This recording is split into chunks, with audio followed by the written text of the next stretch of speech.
सभी श्रोताओं को हमारा नमस्कार। आज इस कार्यक्रम में हमारे बीच हैं डॉक्टर स्वाति बिजलवाण। आप एक आयुर्वेदाचार्य और पंचकर्म विशेषज्ञ हैं और आज बहुत ही महत्वपूर्ण दिन है। आज पूरे देश में होली का पर्व मनाया जा रहा है। हमारे श्रोता होली खेलने में मदमस्त हैं। इस त्यौहार को बहुत ही उल्लास के साथ मना रहे हैं। डॉक्टर स्वाति, आज इस कार्यक्रम में आपका बहुत बहुत स्वागत है।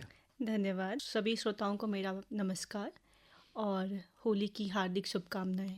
डॉक्टर स्वाति, होली का पर्व रंगों का पर्व है और ख़ास तौर से जो रंग है वो कहीं ना कहीं हमारे जीवन के विभिन्न पक्षों को उजागर भी करते हैं।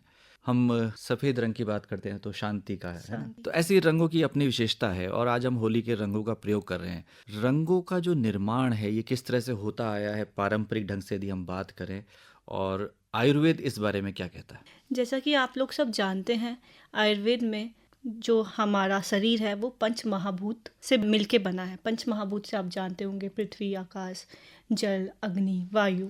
तो ये रंग भी हैं जो ये भी उन्हीं को ही दर्शाता है। जैसे लाल रंग है वो अग्नि को दर्शाता है। हमारे कहेंगे ब्लड सर्कुलेशन के लिए बहुत अच्छा है। अगर हम सफ़ेद रंग की बात करते हैं तो वो आकाश को, या एक हल्का सा नीला रंग, वो आकाश का प्रतीक है। और जो डार्क नीला होता है वो हमारा जल का प्रतीक है। तो ये सारे कलर एक सिग्निफाई करता है कि ये पंच महाभूत से ही मिलके बने हैं। तो जब हम रंगों के निर्माण की बात करते हैं तो परंपरा से किस तरह के रंग प्रयोग में आते रहे हैं? देखिए, पहले क्या होता था, जब ये सिंथेटिक कलर नहीं थे, इनऑर्गेनिक कलर नहीं थे, तो जैसे नीम का हम प्रयोग करते थे जिसमें बहुत अच्छा एंटी बैक्टीरियल प्रॉपर्टी है। हल्दी का हम यूज़ करते थे, एंटी इन्फ्लेमेटरी प्रॉपर्टी है। मंजिष्ठा का यूज़ करते थे जो वन रोपण के लिए बहुत अच्छा माना जाता है। और तेसुए के फूल हैं, वो एक्जिमा में बहुत अच्छा उनका रोल है। तो इन सब से हम लोग मंजिष्ठा, गेरू, इन सब को यूज़ करके बहुत अच्छे कलर से बहुत अच्छी तरीके से होली खेली जाती थी। जी, तो ये स्वास्थ्यवर्धक भी थे ये रंग? सारे स्वास्थ्यवर्धक थे। जी, लेकिन जब हम आज के युग में देख रहे हैं तो आज तरह तरह के रंग हमारे सामने हैं। अलग अलग तरह की विशेषताओं को लिए हुए वो रंग है, जैसे कि विज्ञापन बताते हैं। लेकिन यदि देखा जाए तो इन रंगों का दुष्प्रभाव हमारे शरीर पर पड़ता है। तो किस तरह के जो रंग हैं और किस तरह से ये हानिकारक साबित हो सकते हैं हमारे स्वास्थ्य के लिए, खास तौर से यदि हम त्वचा की बात करें?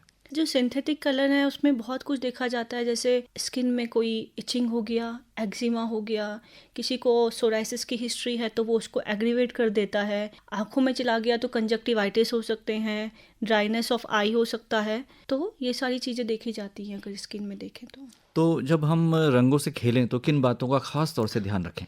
रंगों से खेलने के लिए हम खासतौर पर ध्यान रखेंगे। हम सबसे पहले एक अच्छी सी अपने पूरे जो भी हमारा एक्सपोज एरिया, पहले कोशिश करेंगे कि हम पूरे अपने बॉडी को फुल कवर रखें। मतलब पूरे फुल आस्तीन के कपड़े पहने, फुल नेक के कपड़े पहने, जिससे कि कम एक्सपोज हो हमारा स्किन। तो बाकी उसमें हम क्या करेंगे कि एक वैसलीन या नारियल का तेल का अच्छे से कोटिंग कर लेंगे पूरे शरीर में, जिससे कि जो कलर है और जो स्किन है वो एक डायरेक्ट कांटेक्ट में ना आए। तो अच्छे से कोटिंग कर लेंगे आंखों के आसपास, जहाँ जहाँ पे रंग ठहरता है, उंगलियों के बीचों में, कानों के पीछे, आंखों के आसपास, सब जगह हम अच्छे से उसको कोट कर लेंगे। फिर एक अच्छे से सन ग्लासेस आप पहन सकते हैं। जीरो पावर का कोई आप ग्लासेस पहन सकते हैं, सन ग्लासेस पहन सकते हैं। आजकल बहुत अच्छी हैट्स भी आ रही हैं। तो इन सब को यूज़ करके हम अच्छे से अपने को प्रोटेक्ट कर सकते हैं। डॉक्टर स्वाति, आमतौर पर बालों में भी रंग लगाया जाता है, लोग सिर में भी रंग डाल देते हैं। जी। तो क्या ये भी खतरनाक हो सकता है बालों की सेहत स्कैल्प के लिए? स्कैल्प के लिए बिल्कुल ये भी अच्छा नहीं है। जैसे बहुतों को फंगल डिजीज हो जाती हैं, डैंड्रफ हो रहा है, हेयर फॉल हो रहा है, तो ये सब चीज़ें देखी जाती हैं। तो उसके लिए भी हम बहुत अच्छे से अपने सर पे बहुत अच्छे से पहले नारियल का तेल अच्छे से लगा के फिर कोई कैप पहन के होली खेल सकते हैं। जी, ये बहुत ही अच्छी बात आपने कही कि बाल भी उतने ही महत्वपूर्ण है और उनमें भी अगर रंग चला जाता है तो वो उनको प्रभावित कर सकते हैं। अब जानना चाहेंगे, कई बार हमारे जो देशवासी हैं, ख़ास तौर से बहुत ही नज़दीकी जो लोग होते हैं, और युवाओं की बात यदि हम करें तो युवा जो हैं उत्साह में पेंट का भी इस्तेमाल करते हैं, जो और भी खतरनाक हो सकता है। मेरा उनसे खास निवेदन है कि पेंट और जो भी ये हार्मफुल केमिकल हैं उनका कम से कम प्रयोग करें, और ऑर्गेनिक वे से हम अगर इस बार होली को सेलिब्रेट करें तो बहुत अच्छा होगा। क्योंकि आप लोग तो वो पेंट या कलर किसी के लगा के चले जाएंगे, या किसी भी एनिमल को लगा देंगे, किसी को पेट को लगा देंगे, तो उसके बाद की जो कंडीशन है वो बहुत ही ज़्यादा खतरनाक हो सकती है। तो मेरा उनसे निवेदन है कि प्लीज़ आप ऑर्गेनिक कलर को ही यूज़ करें। जी, पानी का भी बहुत प्रयोग किया जाता है और एक दूसरे के ऊपर पानी फेंकना, गुब्बारे भर गुब्बारे के फेंकना, फेंकना। तो ये भी नुकसानदेह हो सकता है, खासतौर से यदि गुब्बारों की हाँ बात करें। हाँ, बहुत ये भी नुकसानदायक हो सकता है। किसी को चोट लग गई या ज़्यादा पानी हम वेस्ट कर रहे हैं तो वो भी एक अच्छी बात नहीं है।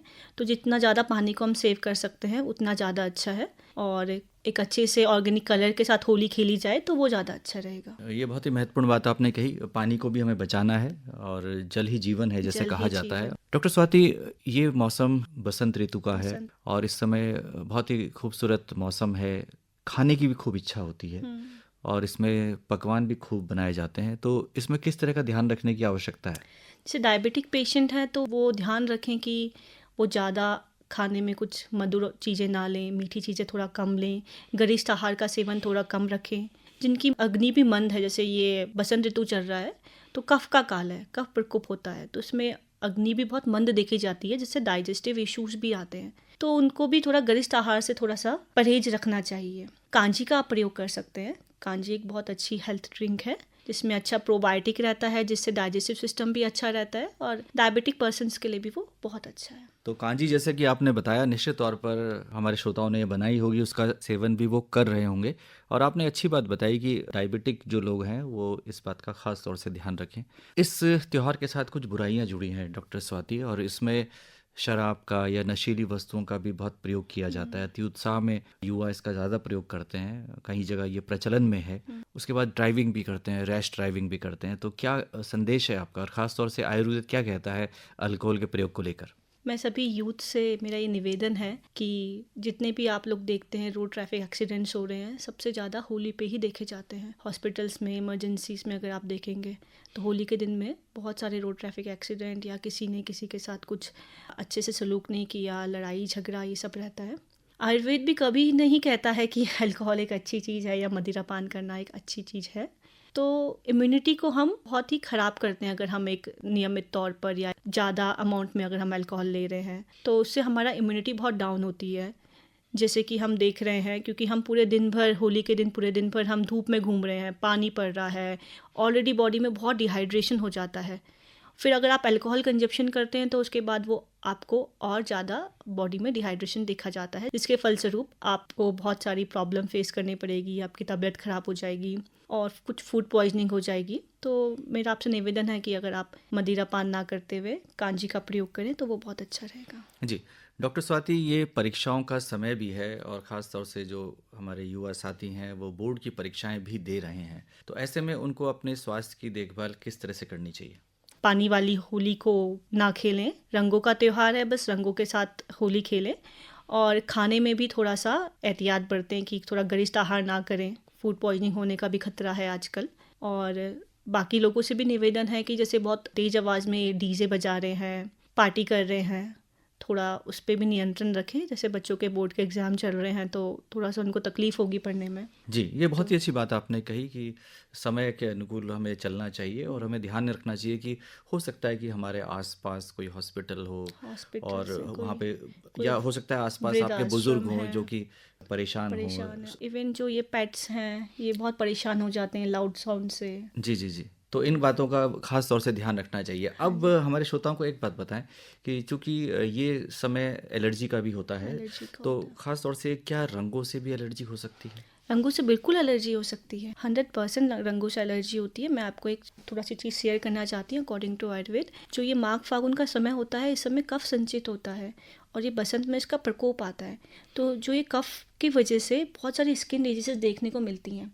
तो पहले के टाइम में आयुर्वेद इतना स्ट्रॉन्ग रहा है, जो ये होली का त्यौहार है ये इसीलिए आया है कि हम नीम का पेस्ट लगा रहे हैं, हल्दी से होली खेल रहे हैं, मंजिष्ठा से होली खेल रहे हैं, टेसुओं के फूल से पानी से होली खेल रहे हैं, जिससे कि जो हमारी स्किन है उसमें कोई एक्जिमा, ड्राइनेस या कुछ इस तरीके की प्रॉब्लम ना आए, इचीनेस ना आए। आजकल जो कलर्स बन रहे हैं मुझे नहीं लगता है कि वो कुछ ऑर्गेनिक है। तो अगर श्रोताओं को इतना समय है कि वो खुद से अपने कलर बना सकते हैं तो ये बहुत अच्छा रहेगा। आप थोड़ा-सा बच्चों के लिए बताएँ कि बच्चे रंगों से खेलना पसंद करते हैं और उनकी जो त्वचा है बहुत ही कोमल होती है, हाँ, उनकी इम्यूनिटी भी कमज़ोर हाँ होती है, जी। तो उनके लिए कुछ ख़ास, क्योंकि ये हाँ, बात तो आप अभिभावकों से कहेंगी। हुँ। मैं बच्चों के लिए चाहती हूँ कि आप पहले ही उनको एक थोड़ा-सा एक समझा दें कि वे होली में अगर आप बाहर जा रहे हैं, तो जभी भी आँख के अंदर कोई कलर जाता है तो उसे मीने ना कि आप हाथ लगा दिया, मलना नहीं है। मलना नहीं है। उनको बताएँ कि वो सीधे अपने घर वालों को बताएँ, मम्मी को बताएँ, पापा को बताएँ, भैया को बताएँ और तुरंत पानी का स्प्लैश लेकर के छींटे मारें 6-7 बार। ज़रूरत पड़े तो आप नज़दीकी अपने अस्पताल में भी जाएँ अगर आँखों में बच्चों के कोई भी कलर जाता है। बच्चों का स्किन भी उतना ही सेंसिटिव है, तो बच्चे को अच्छे से पूरा वैसलीन या कोई भी नारियल का तेल अच्छे से अप्लाई करके, कोई अच्छी सी हैट पहना के और सनग्लासेस पहन के आप बच्चों को कलर खिलवा सकते हैं। और पानी से थोड़ा दूर रखिएगा। जैसे बच्चों को थोड़ा कफ प्रकोप बहुत जल्दी होता है, खांसी, जुकाम, चेस्ट कंजेशन, तो थोड़ा पानी से भी उनको दूर रखिए। अंत में हमारे श्रोताओं को बताएं कि हम किससे ज़ोर ज़बरदस्ती ना करें। अगर कोई रंग लगाना नहीं चाहता, उसको पसंद नहीं है, तो उसको ना लगाएं। हाँ, बिल्कुल। अगर आप किसी को ज़ोर ज़बरदस्ती करके रंग लगा रहे हैं, ना जाने उसके वो रंग आँख में चला जाए, नाक पे चला जाए, कान में चला जाए, तो उससे बहुत सारे इन्फेक्शंस होने के खतरे हैं। तो आप सबसे निवेदन है कि किसी से कोई भी ज़ोर ज़बरदस्ती ना करें। रंगों का त्योहार है, अच्छे से आप ये होली को सेलिब्रेट करें। जी, बिल्कुल सही कहा आपने, और रंग में भंग ना होने दें। तो डॉक्टर स्वाति बिजलवाण, आज आप इस कार्यक्रम में आई और आपने हमारे श्रोताओं के साथ बहुत ही महत्वपूर्ण जानकारी साझा की। उम्मीद है कि हमारे सभी श्रोता बहुत अच्छे से होली पर्व को मनाएंगे। उसके पीछे जो छिपी भावना है कि हम एक दूसरे से प्यार से गले मिलें, हम पुरानी बातों को भूल जाएं, रंजोगम भूल जाएं, एक दूसरे को गले लगाएं और एक सौहार्द का वातावरण पूरे देश में फैले। आप स्टूडियोज़ में आई, आपका बहुत बहुत आभार, धन्यवाद। थैंक